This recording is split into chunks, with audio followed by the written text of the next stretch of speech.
Hi, this is Mrs. Steelman, and this is the Faerie Queene, Book 1, Canto 1. This is stanzas 1 through 18, and this is the beginning part of the epic poem written by Edmund Spenser. So you need to download the handout. One thing you will notice is that the handout that you are downloading looks like it's a little bit different size in print. It might look a little bit bigger and it might be in 4 pages, where this is one continuous line of stanzas. The other handouts that you will be downloading will be in 2 columns, but what you see on the screen will simply be one long line of stanzas. That's just the format that this particular notebook has. We're going to get started. What I'm going to be doing is a little bit of annotating on the side in red, just like I did in the introduction to Spenser.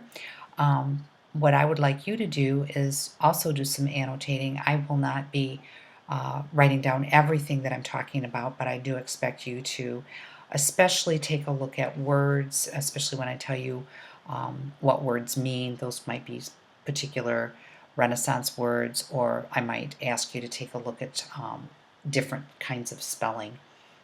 But whatever the case, what you're going to be doing is annotating this poem and then bringing it to class tomorrow. So let's begin. Gentle night was pricking on the plain, y-clad in mighty arms and silver shield, wherein old dints of deep wounds did remain, the cruel marks of many a bloody field. Yet arms till that time did he never wield. His angry steed did chide his foaming bit, as much disdaining to the curb to yield. Full jolly knight he seemed, and fair did sit, as one for knightly jousts and fierce encounters fit. So that's the first stanza. I just want to point out a few things about it. On the very first line, that pricking on the plain is really spurring. And I mention this because we know that Red Cross Knight is on his horse, and he's definitely all armed up and ready to go. On the third line, where it says old dints of deep wounds, that means he's wearing armor worn by other Christians of the time. And so that's important to know. Those old dints of deep wounds means that his armor, or especially his shield, has dents in it, which tells you that he's been fighting in other adventures as well. You're going to notice that the spelling is a little bit different. I hope that you noticed in the word never, it's N-E-U-E-R, so use equals these in a lot of cases. And then also at the bottom of the stanza, that word full, it looks like aioli, but it's really jolly. So eyes are eyes equals J's. So that's important to know too. But on his breast a bloody cross he bore, the dear remembrance of his dying Lord, for whose sweet sake that glorious badge he wore, and dead as living ever him adored. Upon his shield the like was also scored, for sovereign hope, which in his help he had. Right faithful true he was indeed in word, but of his cheer did seem too solemn sad. Yet nothing did he dread, but ever was he dread. And so if we go down to this next stanza, scored actually means incised, which means that his shield had dents in it, like I said before, and sometimes even cuts that went right through. And that was just to let you know that he was a man who actually used it quite a bit. The word sad down below means grave, and then dread is dreaded or feared. So those will help you out a bit. The basic part of this whole stanza is talking about the fact that he is really fighting for God. And that's evident by the badge that he wears, by the Red Cross, and also just that he is following a code of honor. But basically everything that he does has a spiritual sense to it. Upon a great adventure he was bond, the great Gloriana to him gave, that greatest glorious queen of fairyland, to win him worship and her grace to have.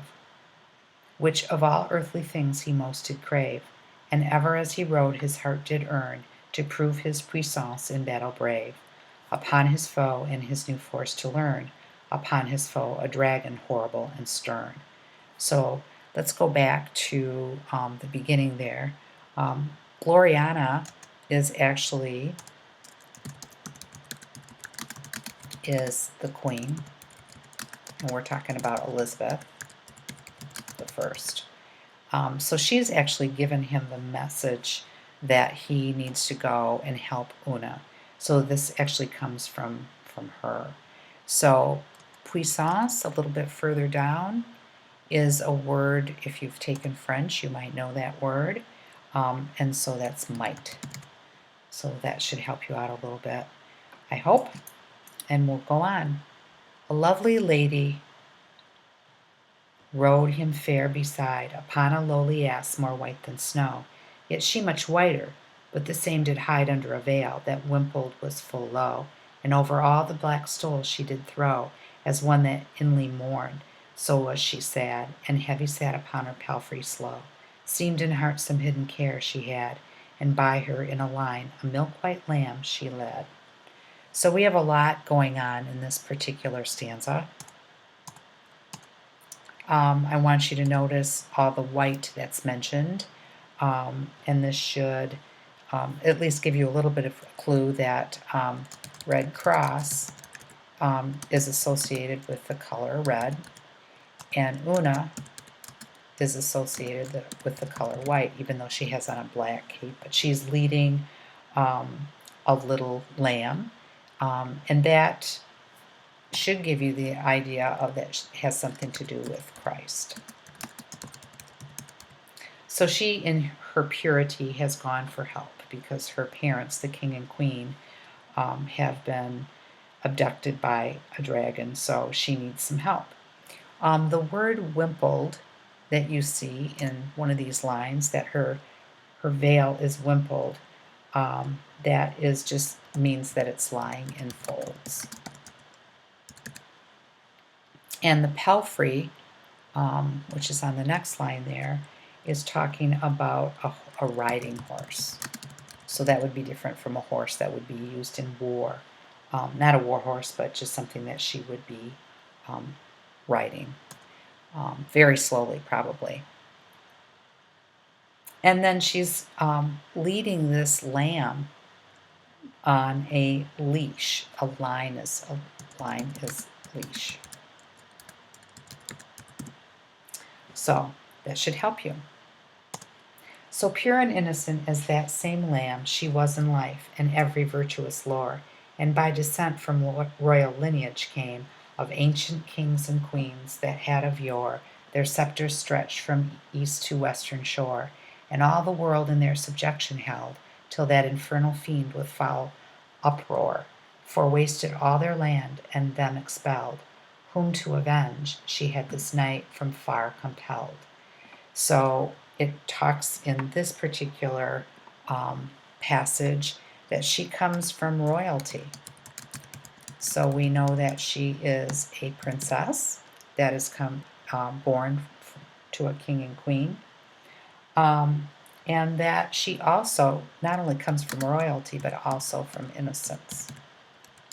And that's important to know because Red Cross would want to do anything that he could for her because of that. So we know that there's a dragon, and that would be that infernal fiend that is trying to hurt her family. And so we don't know too much about her parents at this point. All we know about her is that she is in white and that she has enlisted the help of Red Cross.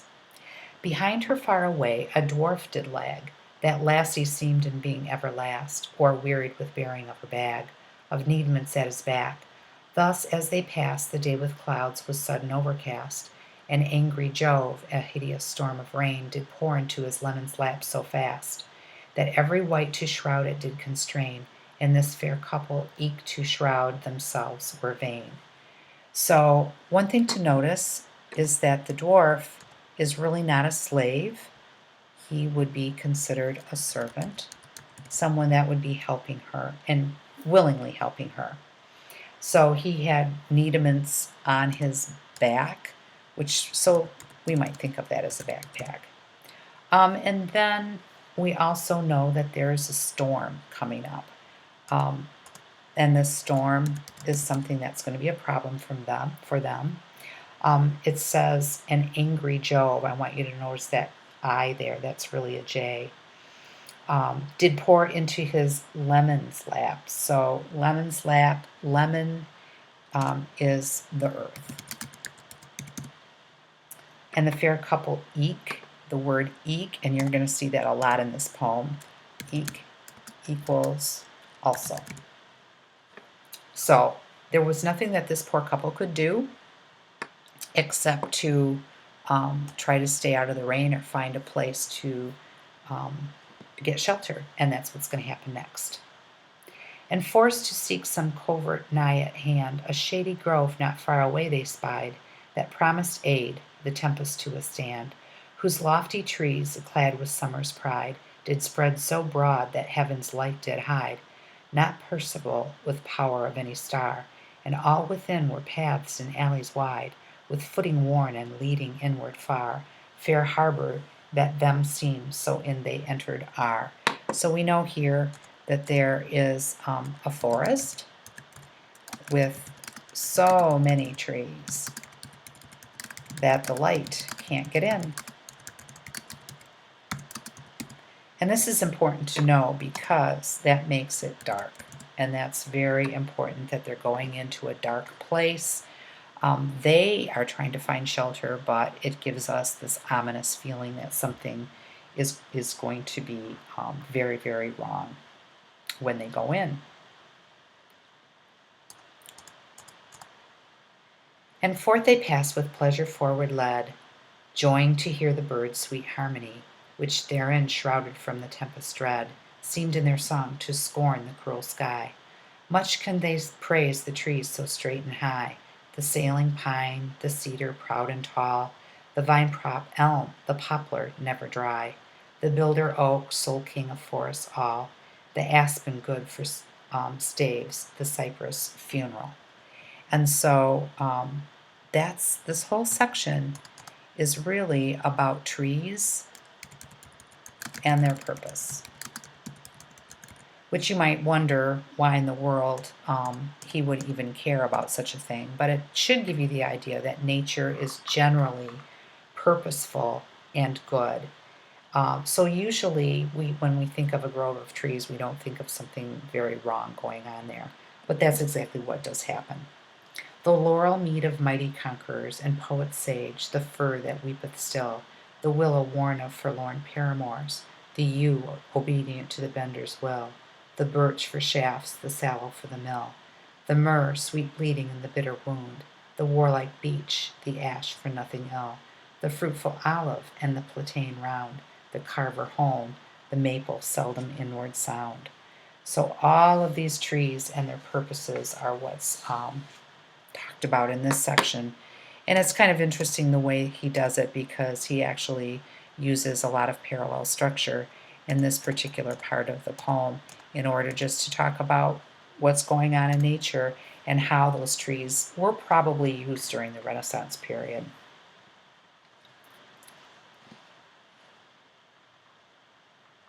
Led with delight, they thus beguile the way until the blustering storm is overblown.